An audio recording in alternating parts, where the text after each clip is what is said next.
For the last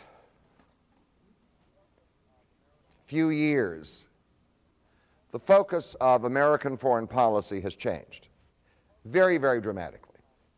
The focus of American foreign policy ever since the end of World War II, going all the way up to 1991, was communism. No doubt about it. If there was the enemy was the communist world. At the center of the communist world for us was the Soviet Union. And in fact, the number one issue in the country was not the economy. The Republican Party was elected over and over again because it was regarded by the American people as the most reliable party for dealing with communists and for dealing with communism. And that focus so pervaded the American scene that when communism fell in the Soviet Union and when China turned to the capitalist road, we didn't quite know what to do with ourselves because we were so accustomed to this, and everything was focused on fighting the enemy. But it didn't take very long, and we found a new enemy. The new enemy, the new focus of American foreign policy is the Muslim world. It has become this problematic world which we regard as dangerous and in some cases mysterious. We're never quite sure we fully understand what's going on, but every other day or every third day we open the newspaper and there's another what? Explosion, another bombing, another assault. The focus was certainly intensified by what happened on September the 11th, 2001. I mean, all of a sudden our attention is on the Muslim world. Another name for the Muslim world is the Middle East. Okay. The Middle East is geographic. The Muslim world describes the cultural and religious and to some degree even the ethnic world that we are focusing on. And it's become an intense focus because certainly the government of the United States has articulated the idea that great and overwhelming dangers emerge from this world, and to some degree that statement is true. What happened on September the 11th was not easy. 3,000 people in New York alone were killed in the destruction of the Twin Towers. So that focus, of course, has been expressed by two wars that have taken place in the last 2 years. Two hot wars, not cold wars. One was the war against the Taliban in Afghanistan. It may not have lasted as long as the Korean War or the Vietnam War, but it was what? It was a war. And in fact, right now, as I speak to you, American troops are right in the middle of the Muslim world. They're stationed in Afghanistan. The government of Afghanistan depends for its stability and survival on the presence of American power and American troops. We're right there. And then, only a month ago, there was the war in Iraq. And in fact, we moved in, and now, all the way from Basra to Mosul, from south to north, there is an American presence in Iraq. So the American army has entered into, we talk about this focus, the American army has entered into the Muslim world. We're right there in the middle of it. We can't open the newspaper in the morning, if you don't read the newspaper, watch television, whatever it be, without realizing the presence of Americans right there. And of course, there are all kinds of rumors about other places in the Middle East which may be targets of the new focus. But But one of the things that has emerged, and from the very beginning, is that the United States of America cannot occupy every Muslim country. It cannot invade and occupy every Muslim country which is filled with anti-Americanism. That is not a practical step. What is also realized by the administration and by the leaders in America is that we have to find ways to reduce anti-Americanism, to reduce the inflammation of hostility in the Middle East. And in order to do that, it is now assumed by the present administration that American power, having been demonstrated in the Middle East and having been demonstrated in the Muslim world, will now be able to tackle the most inflammatory issue in the Middle East, an issue that is used by every anti-American ruler as a reason for offering resistance to America. And that is the presence and existence of the State of Israel and the unresolved conflict between Israel and the Palestinians. Right? No doubt about it. So, no sooner was the short or swift, whatever word you want to use, no sooner was the short victory in Iraq declared or announced than President Bush announced his roadmap. The roadmap was the roadmap to solve or resolve the outstanding issues between the Israelis and the Palestinians and to arrange for some level of peace. In fact, he just sent out this week Colin Powell to the Middle East to talk to all the principals there and a few other people, off to Syria, off to Saudi Arabia, just in time for an explosion. No. I mean, a terrible tragedy. And also to visit, above all, the leaders of the Arab world, and primarily to talk to one of the power brokers in this case, the Prime Minister of Israel, whose name is Ariel Sharon. Now, Powell didn't look overwhelmingly happy at the end of his conversations. But there's no doubt about it, the administration has placed this issue high up on its agenda. Because as you can see from what happened with the tragedy in Saudi Arabia, that unless in some way this inflamed opinion can be controlled, the American presence in the Middle East, in the Muslim world, will simply result in what? Continuing assaults. Something has to be done. Now, let me just start out by saying that the United States of America has not had, for most of its history, much interest in the Middle East, in the Muslim world. It had no reason to. The only one is the thing that affected the Marine song. American ships in the Mediterranean during the administration of Thomas Jefferson were being assaulted by pirates from North Africa. The coast of western North Africa is named after the Berbers who lived there, and so it's called the Barbary Coast. That's not only in San Francisco and places like that. Now, this is the original Barbary Coast, and Barbary pirates were assaulting American vessels in the Mediterranean. So Thomas Jefferson authorized the American Navy to go into the Mediterranean and to give it to the Barbary pirates. One of the layers and centers of the Barbary pirates was Tripoli. So, from the halls of Montezuma to the shores of What's Tripoli? Nobody ever knew. I mean, there was Tripoli.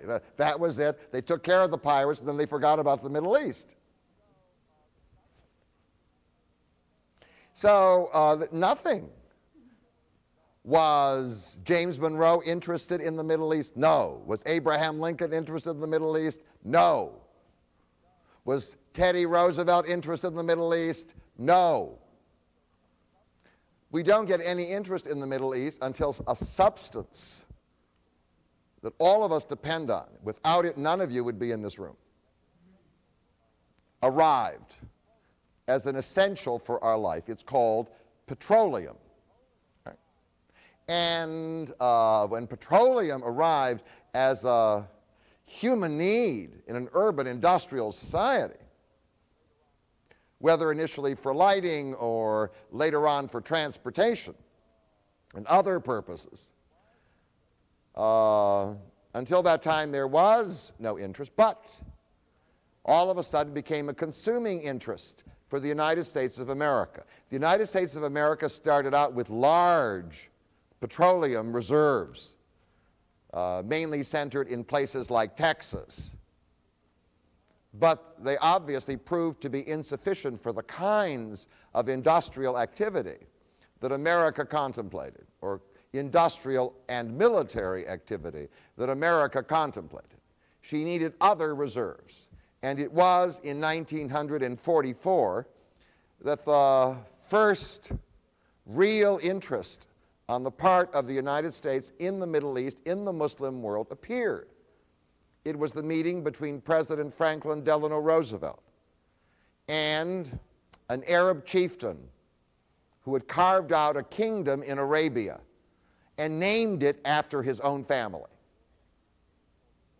His name was Ibn Saud, and in 1944, all of a sudden, the Muslim world became important. The Middle East became important. We wanted access to oil. The British had the oil in Iraq, and the British had the oil in Iran. And we wanted the oil in Saudi Arabia. So we made a deal, and in fact, that's really one of the oldest alliances we have. One of the oldest alliances we have. It's hard for me to say that an alliance is old when it was made in 1944.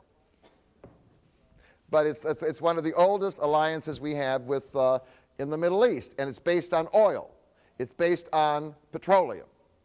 Now,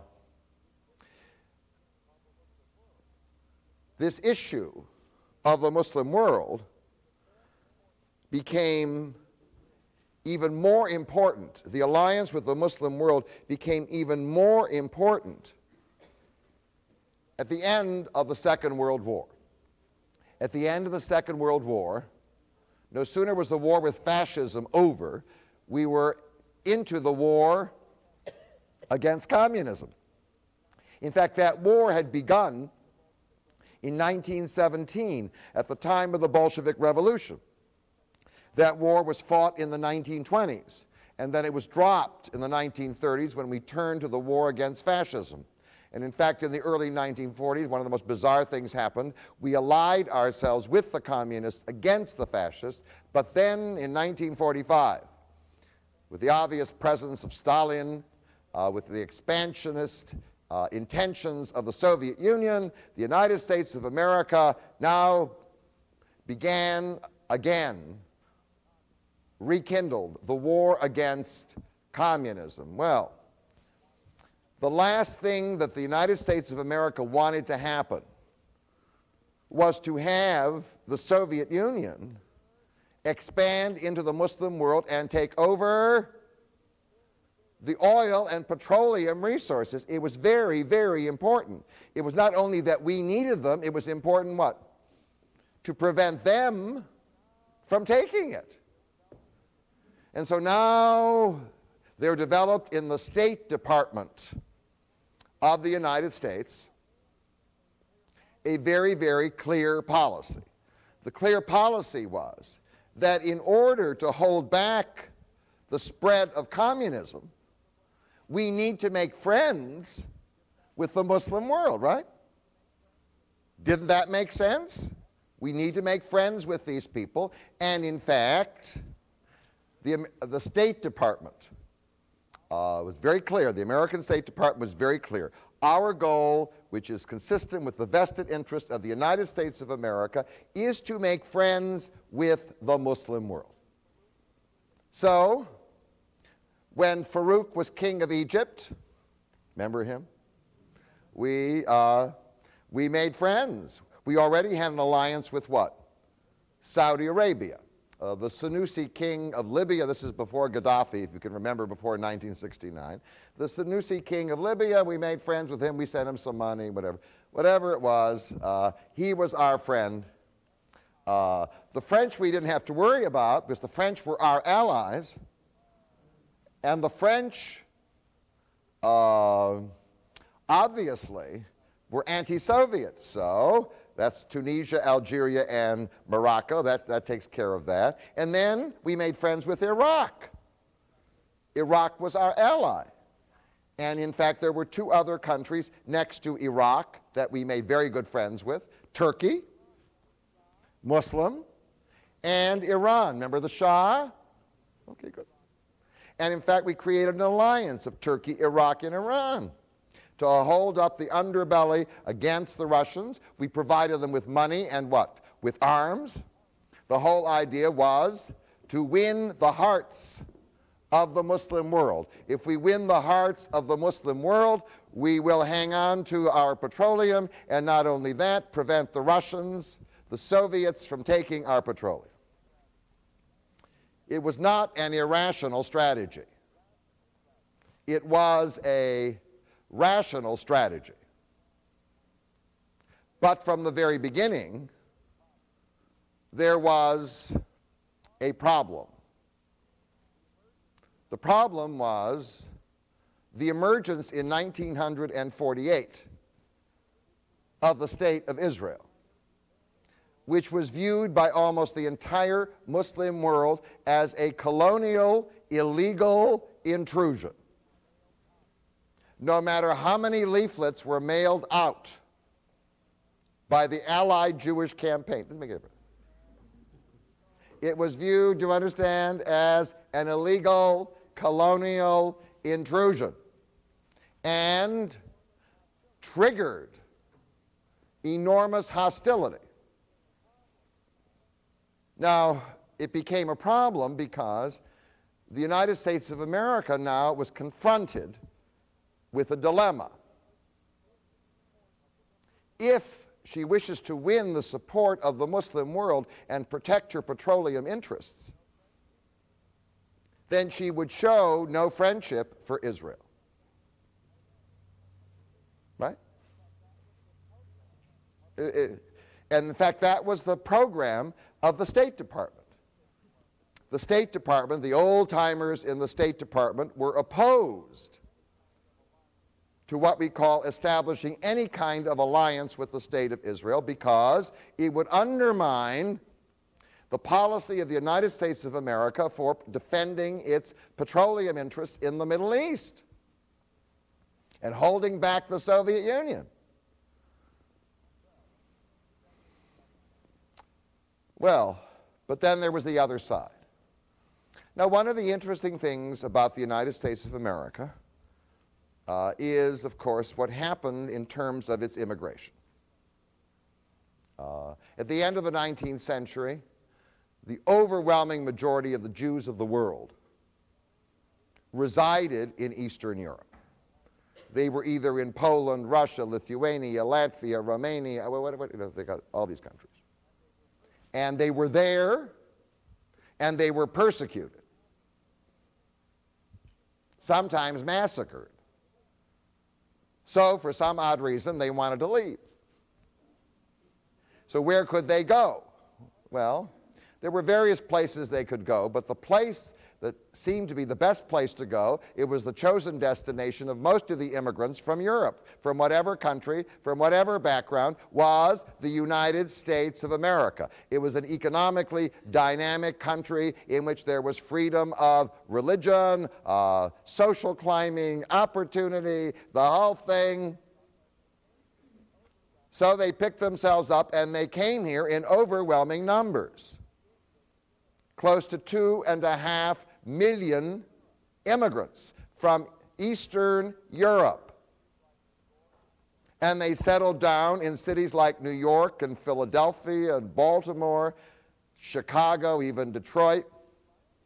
In certain cities like New York, they transformed the environment. In fact, New York became the largest Jewish city, the city with the largest Jewish population in the world.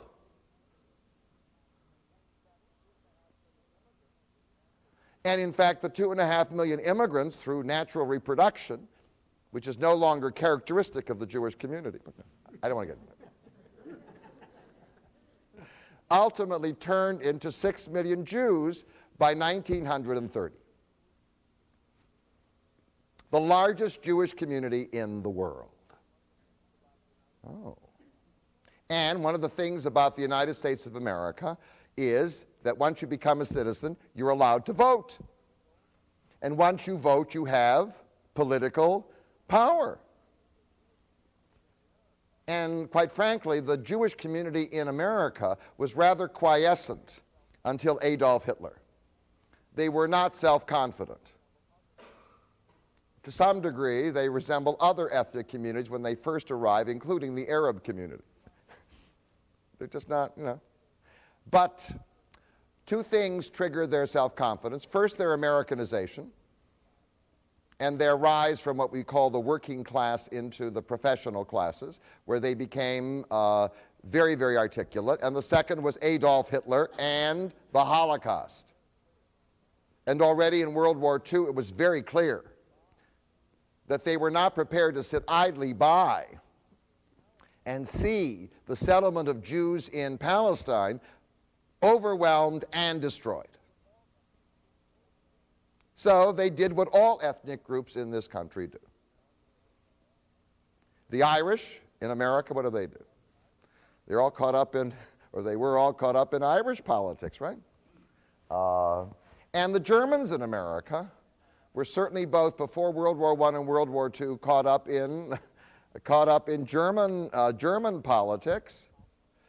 They got caught up in what we call the politics of the formation of the State of Israel. And in fact, the Jewish vote overwhelmingly, because the Democratic Party was in favor of the war against Adolf Hitler, the Jewish vote was overwhelmingly in the Democratic Party. And the Democratic Party had a president in 1948. His name was Harry Truman. Now, the Arabists in the State Department said to Harry, they didn't call him Harry, I think they called him Mr. President. I'm not sure, I called him Harry. Mr. President, they said to him, under no circumstances do you understand, idiot, they didn't say idiot, you can't. You will undermine, do you understand, the policies of the United States of America. We want to make friends with the Muslim world, and what are you doing? But Harry received a lot of pressure, in particular from leaders of the Democratic Party, from people in the Congress. Plus, there was this overwhelming sense of guilt, and it was appropriate, on the part of people in America and all over the world over the killing of 6 million innocent people in the Holocaust. So Harry didn't pay any attention to his State Department. He listened to Bess. Bess, I think she reached him. But he repudiated the advice from the State Department. And he recognized the State of Israel, now creating a dilemma. Can you be an ally of Saudi Arabia and Israel simultaneously? Have you ever had two friends who hate each other? I mean, have you ever tried to write dinner? No, what are you? They just hate each other, and so you go, how do you do this balance? And in fact, that has been the dilemma of American foreign policy from the beginning. Now, in the first years of Israel, American support was so-so. The first people to help the Israelis with military equipment were the Russians. Stalin believed that Israel might be a socialist center in a feudal world. So he authorized the Czechs, whom he had conquered, to send military equipment to Israel. But then Stalin, as you know, turned hostile and viciously anti-Semitic, so he was not prepared to support the state of Israel. So whom did the Israelis turn to? They turned to, and this is the irony of it all, given the present posture of this government, they turned to France. The French became the strongest allies of Israel. It wasn't America, it was the French. And the reason, of course, was the enemy of my enemy is my friend. The French were fighting the Arabs in Tunisia, Algeria, Morocco, in particular in Algeria. They shared a common agenda with the Israelis. They offered great help. In fact, in 1956, it was the French and the Israelis, together with the British, who plotted and planned the Suez War, right? And in fact, the Israeli army advances toward the Suez Canal. And you'll notice what happened in 1956, because the Arabists in the State Department were still very powerful. Dwight D. Eisenhower said to David Ben-Gurion, as well as to Guy Mollet, as well as to Anthony Eden, "Get out." Do you recall that? And the Israeli army was compelled, and they knew Eisenhower meant business. The Israeli army was compelled to pull back from Suez. The American government was determined. The American government had the power, do you understand, to control the army of Israel. Oh. And in fact, Ben-Gurion pulled back, and there was mumbling and grumbling, and of course the Mollet government fell, and Anthony Eden, who most likely was the handsomest prime minister that England ever had, lost his job almost in a minute. It's over. So you wouldn't call that period what I would call the enthusiastic support of the Americans for the state of Israel. On the other hand, little by little, it was very clear politically in America that it would not be possible to abandon the state of Israel. The political realities were otherwise. Now, what happened, however, was that the French changed their mind. After Suez and the war in Algeria and the realization on the part of the French that they could not defeat the rebels, in fact, Charles de Gaulle came to power with a campaign to defeat the Arabs in Algeria. He changed his mind, and when he changed his mind and made peace with the Arabs in Algeria, Morocco, and Tunisia, mainly in Algeria, and the French withdrew, you have to understand what happened to the French. The French had 2 million people in North Africa. Almost all of them are gone. You bump into them, some of the disgruntled refugees. If you go to Marseille or Nice or something like that, you'll bump into the disgruntled refugees. They had been there in many cases, their families, for 150 years. Algiers was a French city. They picked themselves up and they what? They left. Were they happy? No. And they regarded de Gaulle as the traitor. He had been the friend, and now he was what? The traitor. And it was then that the French changed their foreign policy. Because shortly after, it was de Gaulle who said, described the Jews as a dominating people. The French policy changed, and now Israel doesn't have France. There's only one country she can depend on, she can rely on. And that country is the United States of America. So that alliance becomes very, very important. Now, Eisenhower was followed not by Adlai Stevenson, as many Democrats I know wanted to have. He was followed by this charismatic president by the name of John F. Kennedy. And the Democrats were back in power. And in fact, starting with Kennedy on, the alliance between Israel and the United States became intensified. The State Department still remained very strongly anti-Israel. But the members of Congress, do you understand?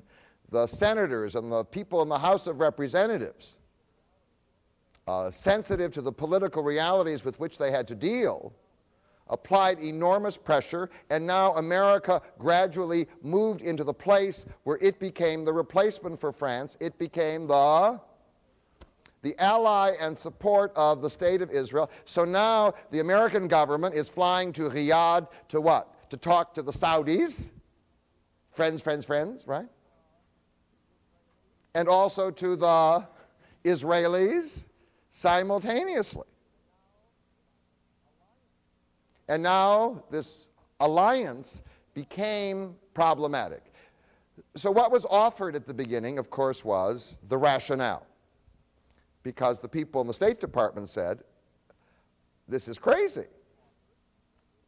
The rationale that was offered was one, that Israel was the only democracy in the Middle East.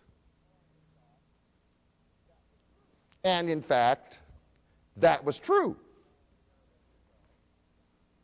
And the Arabs said, so, you get petroleum from democracy. What are you talking about? It's a little itsy-bitsy country. Do you understand? We're losing our support in the Muslim world. Doesn't make any sense. But it said, no, we are allying ourselves with a country that represents the highest and the best in American idealism. The second rationale, because in the 60s, after the Eichmann trial, there suddenly arose a great awareness of the Holocaust, which has continued, by the way, in this country. You can see that in the presence of Holocaust museums, Holocaust programs, Holocaust novels, Holocaust films, whatever it be. And the public awareness of the Holocaust. The second was, the Jewish people have what? Suffered enough, the loss of 1/3 of their people. They have a right to this rescue. And in fact, that has always been reinforced over the past 40 years with what I call the information about whatever of the Holocaust. The third, and this happened because gradually America lost most of its support in the Muslim world.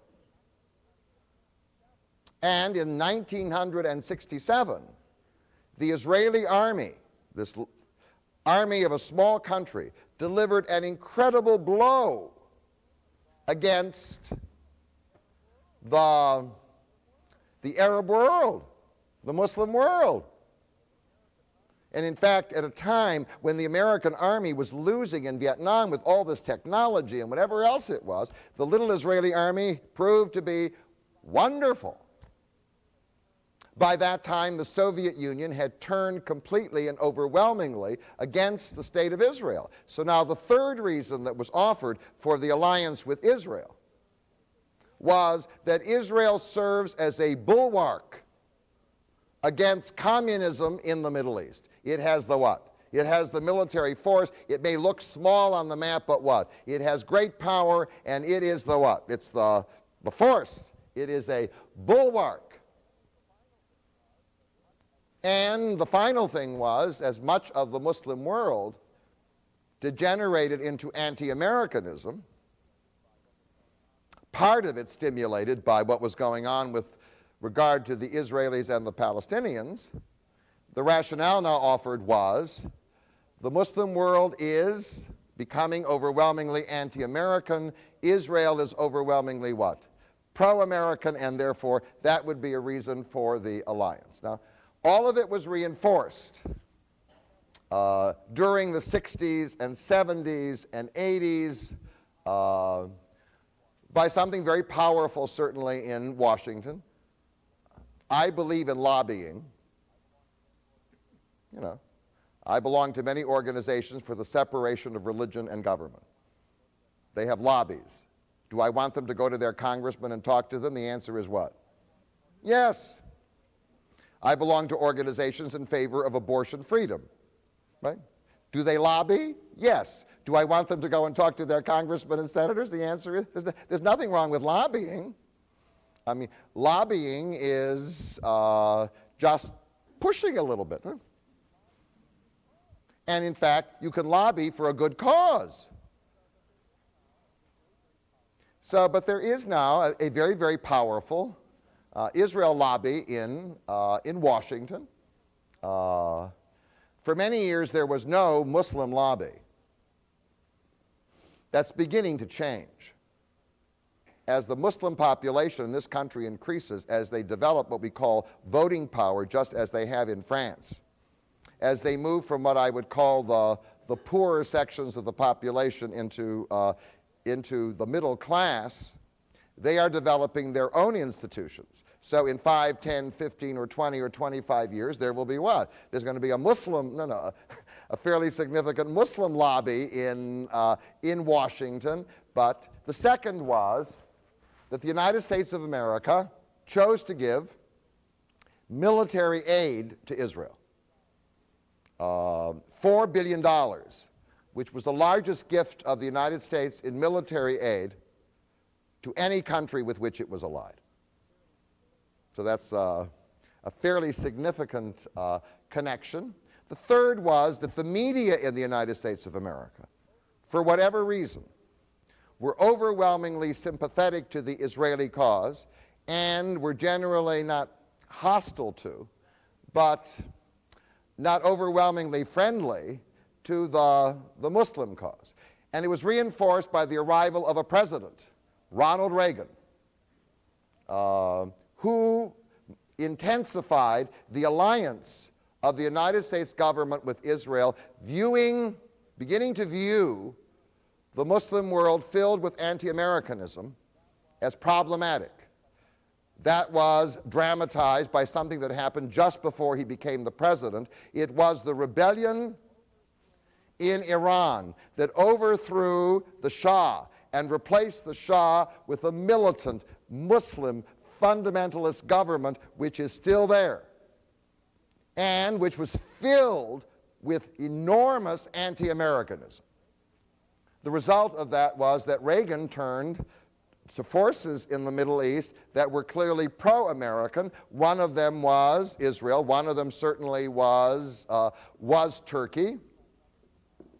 But it was reinforced by another phenomenon. Very important because it affects the Bush administration. It arose during the Reagan years. You may remember in 1980, all of a sudden in the election, there appeared a clergyman by the name of Jerry Falwell. Do you remember him? Oh, good. And he was the head of an organization called the Moral Majority. And the Moral Majority complained about what was happening in America. Our morals were going, families were breaking up, there was divorce, abortion, sexual liberation. It was all terrible. And what we needed to do was to straighten America around.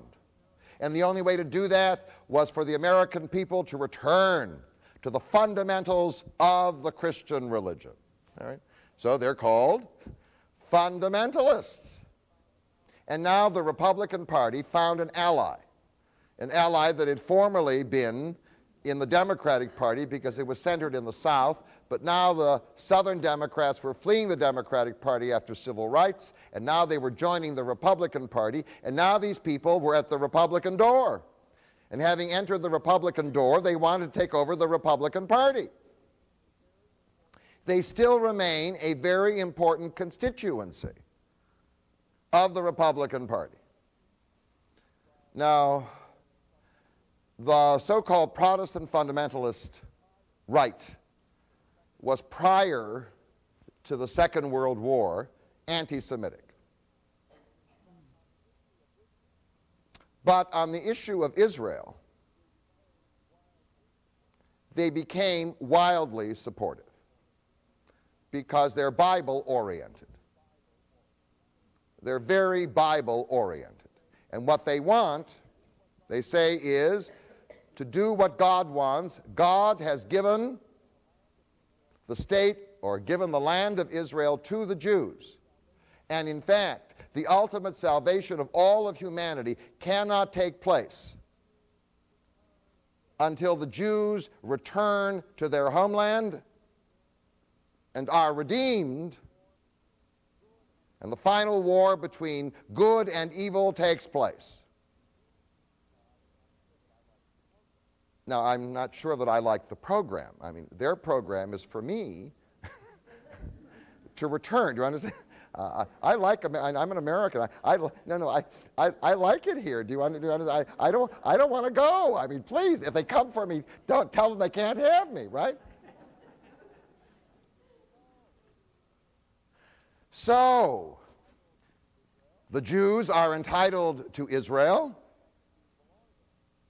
and in fact, the Jews belong there. And they're entitled to the whole shebang. Arabs are not. Oh.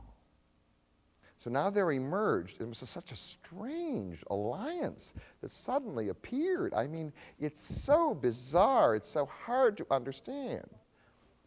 The Christian fundamentalist right in the Republican Party now came out overwhelmingly for the right of the state of Israel to exist within its historic boundaries. Oh. And the refusal of the right of the Palestinians to any little piece of it that is still their program. And they have remained loyal members of the Republican Party. Some people are members of the Republican Party for economic reasons, or maybe most people. But some people are members of the Republican Party for religious and social agenda reasons. And that is why the Christian right is there. Well, now, Ronald Reagan has to listen to Jerry Falwell. Now, many liberal Jews were very bothered by this. Do they want a friend like Jerry Falwell? I mean, he's saying nice things about the state of Israel and all of that, but do they want him as a friend? Because he would like to break down the separation of religion and government in this country. I mean, so do you see all the ambivalence here? If you're not involved in the middle of it, if you're an outside spectator from Mars, it has a kind of bizarre, amusing, I mean, almost comic quality.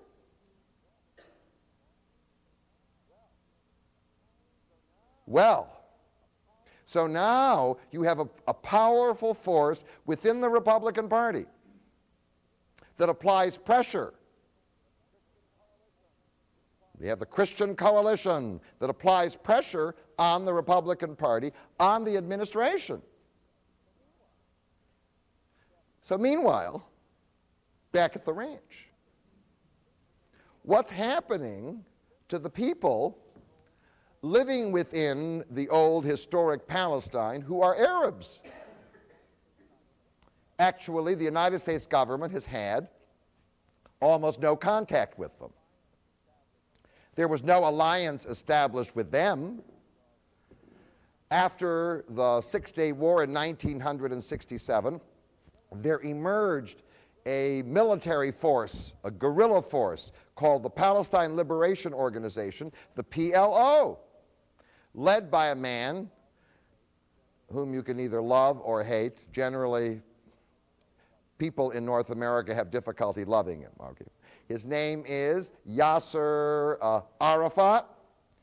And from the beginning, he became very problematic because the PLO were involved in the introduction of political terrorism, right?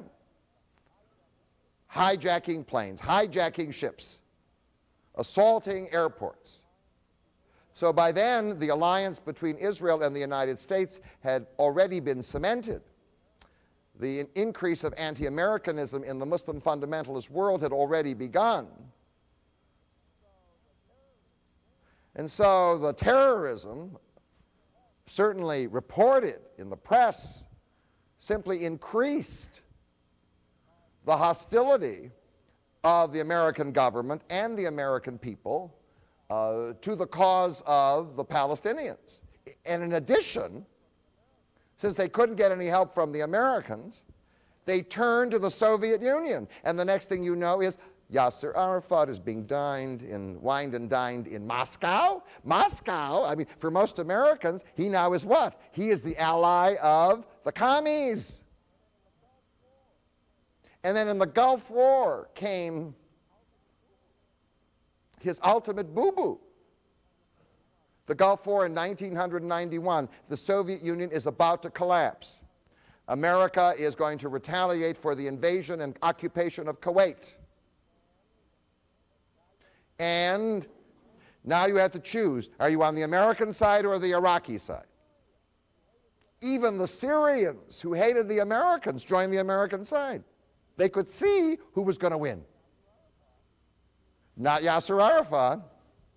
Yasser Arafat chooses the Iraqi side, and when the Iraqis lose, he is, beyond rejection. One of the hated figures. Now, the other side, of course, is that while all of this is happening, certainly dramatically since 1975, since the beginning of the civil war in Lebanon, thousands and thousands of Arabs are migrating to the United States of America. Some of them, or many of them, are coming to the Detroit area, and this is one of the most delicious developments in the history of Detroit. They chose a suburb run by Henry Ford where he didn't want to let anybody in. It's so delicious, I cannot tell you. Cannot tell you how delicious it is. They all move, they all move into Dearborn, whatever, but they're going all over the place. Many of them are Palestinians. Many of them are professionals.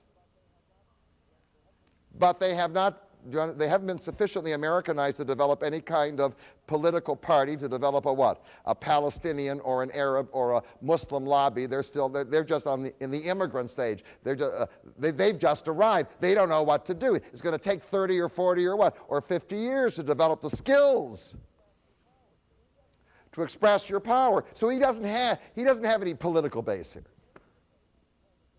It may be the case in 10 to 15 years there will be a political base. But right now they're what? There isn't. There's nothing to match, if you will, the Israeli lobby. So now the U.S. government in this alliance with Israel starts out with an Israeli government.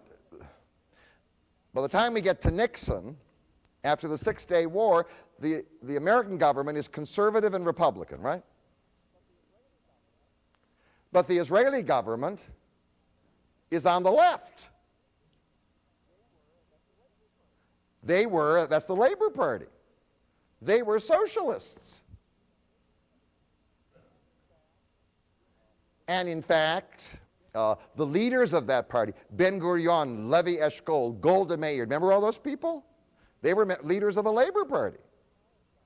They all went out to Palestine in order to create socialist communes. Of course, that's the history of socialism. They soon recovered.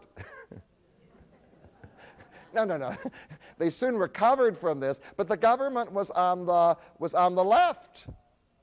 And of course, it didn't last that long. In 1977, when Yitzhak Rabin was the prime minister of Israel, the government fell. An election was held. And the election was held at a time when a political constituency was beginning to discover its power in Israel. And it was this political constituency that drove the Israeli left out of the government. They're called the Eastern Jews. You can call them the Sephardic Jews. They came from Western Asia and North Africa. They came from the Muslim world. And most of them were in Israel because, to a large degree, they were driven out after, and here we get, after the war, after the coming of the War of Independence and the arrival of Israel. The Muslim masses now made them very uncomfortable living where they had lived for centuries. And so they picked themselves up from Iraq, from Egypt, from Syria, from Iran, and they came to Israel. And when they came, they bumped into the Israeli left, which was from Europe and very white. And the Israeli left thought they were nice to these people in the same way that white Southerners think, that they were very nice to the black. Weren't they nice? But they weren't so nice. And in fact, these people were segregated and given the most menial work. And they were filled with resentment. Given their economic condition, they should have voted for the Israeli left.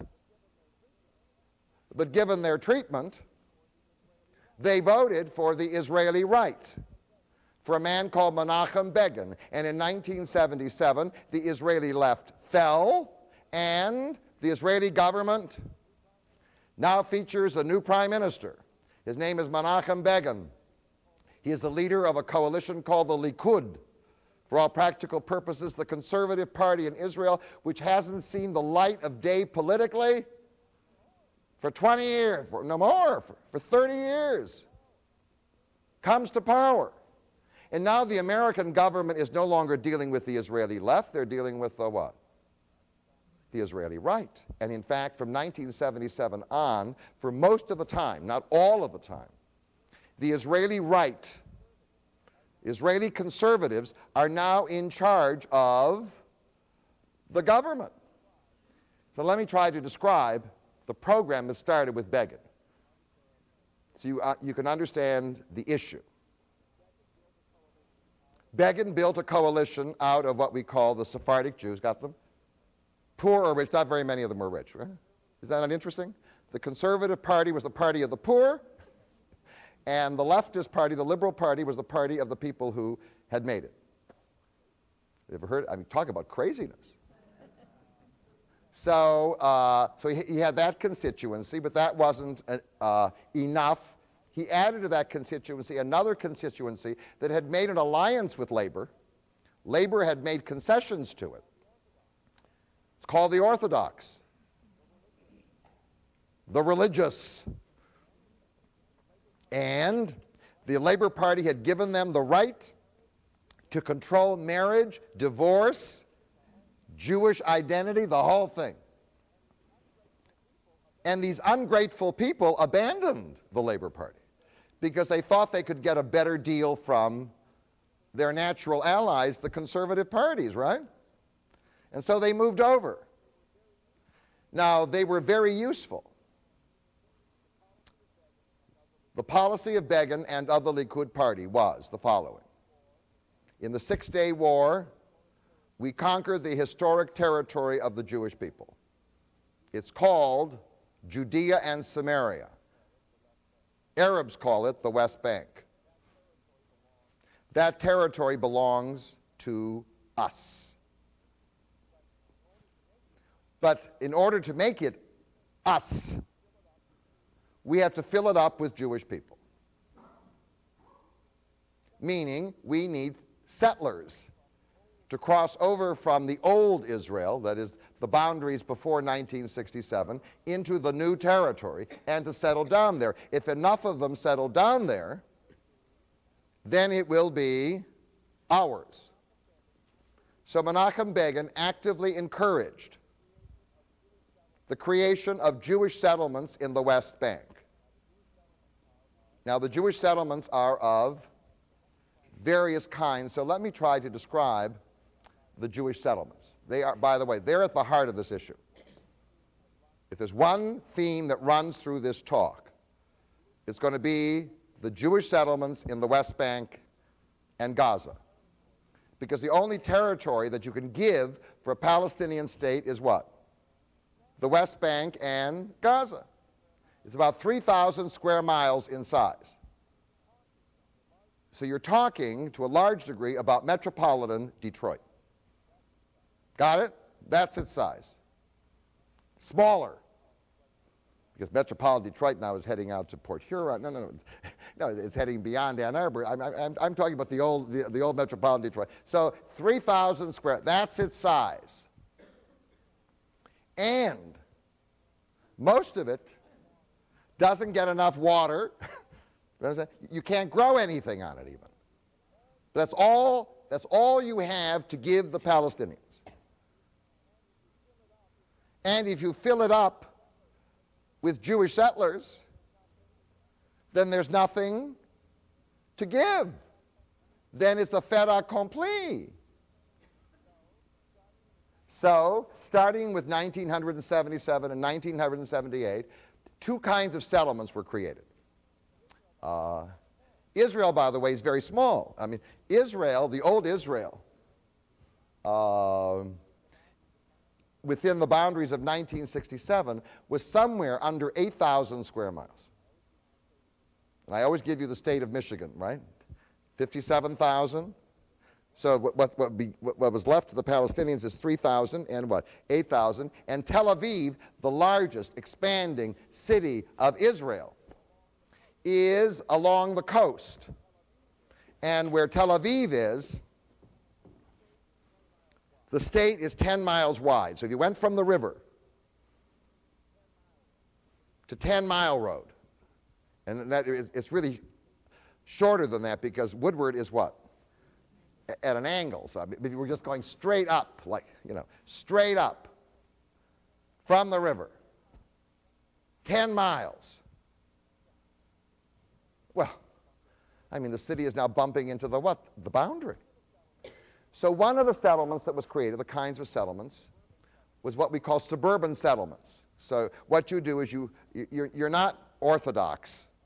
You just want a house on a piece of land. Real estate is at a premium here, right? So you want a house, and you build across the line, right? And they developed a whole series of suburbs right across what's called the Green Line in order to accommodate the expanding population of Tel Aviv. The people who went there weren't interested in expansion, they were just interested in housing. And there are thousands and hundreds, of thousands of people who get caught up in this thing. The same thing happened in Jerusalem. When the West Bank was taken, the Israeli government took a large area around the old city and Jewish Western Jerusalem, a chunk out of the West Bank, and it said it was now part of Jerusalem. And they created a whole set of that are now filled with Jewish settlers. The Jewish settlers there are not part of what we call the expansionist program. They're just looking for a place to have an apartment, a place to have a house. One of the most dramatic ones is Ma'ale Adumim, which is on the way to the Dead Sea, and the Dead Sea Scroll. No, it's on the way to the Dead. There it is. And that comprises somewhere about 1/2 of the people, of the Jews who are in what we call the West Bank. They're squeezed against the what? The border of Israel. They're part of the suburbs of Tel Aviv and Jerusalem. The second group, however, is ideological. The second group are Orthodox settlers. The Orthodox settlers want to lay claim They're like the Christian right. They want to lay claim to the land that God has given them.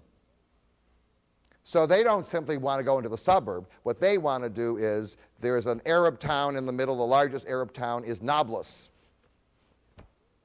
What they want to do is find a hill near Nablus, go up to the top of the hill and put a what? A settlement right there. Now we would say, and this is an understatement, we would call that provocative. I mean, the first isn't provocative. The first is just what? The first is just housing. The second is a deliberate provocation.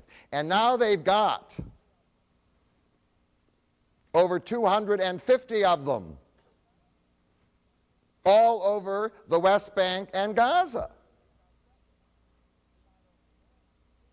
And they've got settlers. And not only that, the Israeli government gave them money to build their houses. It's very nice housing, and it's very cheap. One of the ways to encourage people to go there is to make the housing cheap. If you can't afford an apartment in Tel Aviv, do you understand, or even an Orthodox suburb like Bnei Brak, you simply go off to the settlements. It's a little dangerous, but having created the settlements, then what followed is the infrastructure. You've got to build roads to them. And after a while, since the roads become dangerous because the Arabs and Jews can't travel on the same road without shooting at each other, you now create a special Jewish road that goes to the settlements. There's a very elaborate infrastructure. And not only that, in order to protect drivers and who knows what, you need soldiers out there to patrol. So now, I live in Haifa. I'm not interested in expanding the Jewish state. I'm just drafted into the Israeli army. The next thing I know is I'm standing on some lonely hill in the middle of the West Bank, surrounded by Arab villages, and my job is to guard this settlement. Is that essential to the security of the state of Israel? I don't know. Do you understand the problem here? You've now got somewhere around 200,000 people out there in those settlements. And they have to be guarded, and the roads have to be guarded. And the only people to do it is the Israeli army. It would be as though we suddenly decided to invade Detroit from the suburbs. And we've done it a little bit. We have the DIA.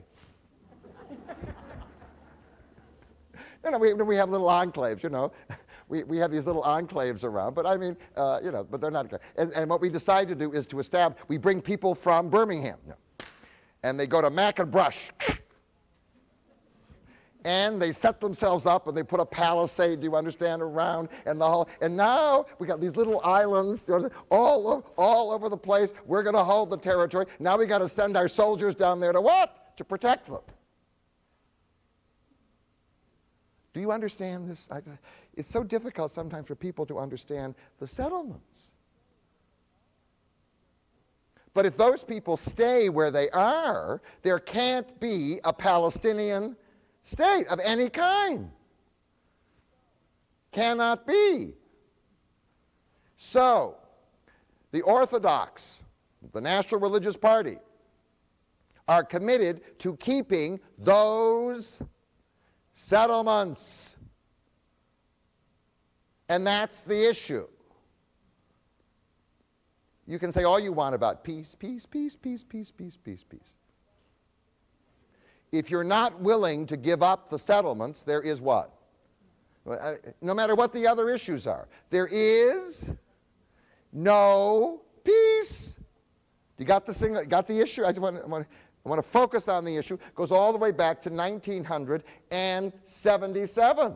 Well, the Israeli right that authorized the settlements has gone through a series of crises. The first was in 1982. The Israeli army invades Lebanon, chasing the PLO. Do you remember that? It starts out as an amazing victory. They go all the way to Beirut. They take Beirut. And then occur the massacres in Sabra and Shatila. And now they're forced to withdraw, humiliatingly, whatever else it is.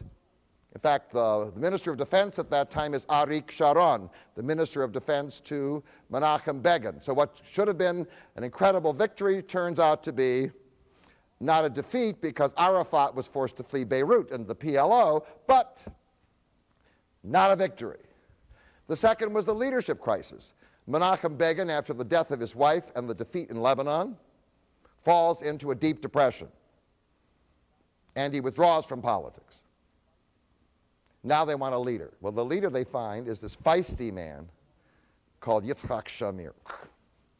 He belonged to a very militant group called the Stern Gang in World War II, which were fighting the British. Do you understand? The World War II. They were fighting the British who were fighting the Nazis, but they were fighting the British because the British were the enemy, because they were in occupation. Got this craziness? So now there's Shamir. Is he a charmer? Is he delightful? Is he a great public speaker? Is that all they got? No, that's what happens. That's all you got. And so now there's this crisis in leadership, which leads to the third crisis. Ultimately, the Israeli right, provoking everything with the settlements, now makes it very clear to the Palestinian Arabs that they can no longer rely on outside interference, but they've got to do something. So in 1987, they rise up in something that is still going on. It's the riot of 1987 that won't stop. We have an Arabic name for it. It's called the Intifada. So now the kids and everybody, they're throwing stones, whatever it be, and they won't stop. And in fact, some of the throwing of stones will, in the end, turn into into very violent terrorism. And it won't stop. And the government of Shamir can't handle it. For a while, the conservatives decide to share power with the Labor Party. The Labor Party is led by this brilliant political scientist, but totally ineffective political leader by the name of Shimon Peres. So between Shamir and Peres, you got what? You got zero. And so and then the worst thing that can happen to Israel, from the conservative point of view, is the fall of the Soviet Union. Because the reason why the United States of America chooses to make Israel a recipient of help is because it is viewed in the Reagan administration and the early Bush administration as the bulwark against Soviet communism, and now they're what? There's no Soviet communism. Which now leads to the famous reversal. The American government now wakes up and says, communism is over. Now what we want to do is redo our policy in the Middle East, which was destroyed by the anti-Americanism generated by what we call this policy. The policy of simply championing Israel. What we need to do now is to lower the inflammation, and that's when Jim Baker, remember, now comes to Israel, and he tells the Israeli right they're going to have to make peace. Now, I do want to tell you, and here's a perfect case. When enough pressure is brought by the United States of America, it is so powerful. Do you understand? And it was triumphant then because the Soviet Union had fallen. And the Gulf War had what? Been won, or almost won. That the Israeli public, realizing that the Conservative Party wasn't responding to American pressure and realizing how dangerous that was, repudiated the Conservative Party and brought back the what? the Labor Party, and in marches the man who lost the election in 1977. His name is Yitzhak Rabin, and now there is a peace plan, and the Americans are behind it. In the middle of the whole peace plan, Bush loses, Clinton comes in. Clinton is allowed, therefore, to get the credit. He's standing, he loves to do that, right there in the middle, on the lawn of, he loves audiences, right there, they're shaking hands, and now we're going to do something. Well, it didn't last. It didn't last, and I'll tell you why. There are various issues here. The main issue, and I want to give you the main issue. The main issue is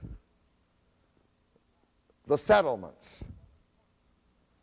Now, there was a point when a Labor prime minister who followed Yitzhak Rabin, Ehud Barak,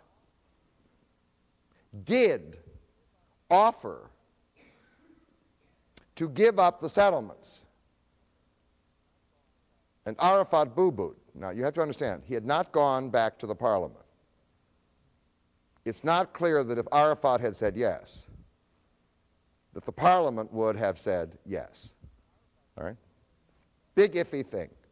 But for Arafat, that would have been a great victory, right? He would have said yes, and what? The Israeli parliament would have said no. Oh, because let me just tell you what's involved with the settlements. These people will not leave on their own. You have to take in the army, your own army. So it's an Israeli army that is pulling Jews out of their houses. Do you understand? Dragging them out of their houses, putting them in trucks. Are you getting the picture? You're sitting eating your Cheerios or whatever at breakfast. You're not watching this thing? Pulling them out of their houses, whatever it be, putting them in trucks and taking them away. Do you think that's non-controversial? In the Jewish world? It's not non-controversial. So, but Arafat, by the way, boo-booed again, didn't he? Whatever, it didn't work, and meanwhile, there's an assassination before of Yitzhak Rabin. Now, the resistance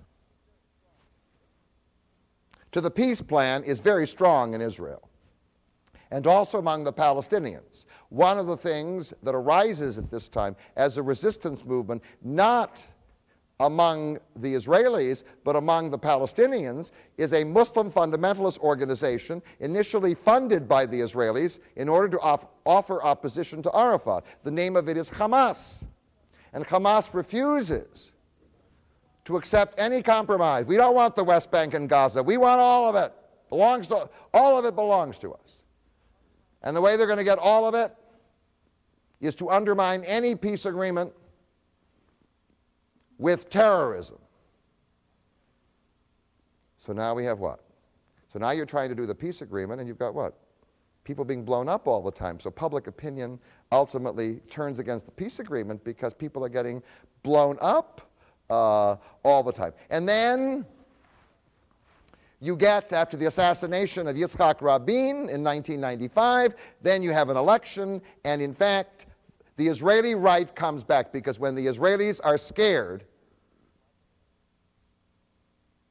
now, and it's like America, we vote conservative. Right? When we're scared, I'm not talking about the people in this room, I'm talking about America in general. When we're scared, do you understand? We vote conservative, so now the conservatives come back, and the leader is this man who speaks impeccable American English. He's rather handsome, debonair. His name is Bibi Netanyahu. And Bibi Netanyahu tells you from the beginning, I am opposed to the peace settlement. I won't remove one settlement. Thank you, Bibi. But his regime becomes so corrupt that it's ultimately destroyed by corruption, and in a short while he's replaced by this man I referred to before, Ehud Barak, who makes this what? This offer that Arafat doesn't accept, doesn't make any difference. Barak is repudiated, and then The man comes to power from the conservative party, the Likud, the man who engineered the invasion of Lebanon.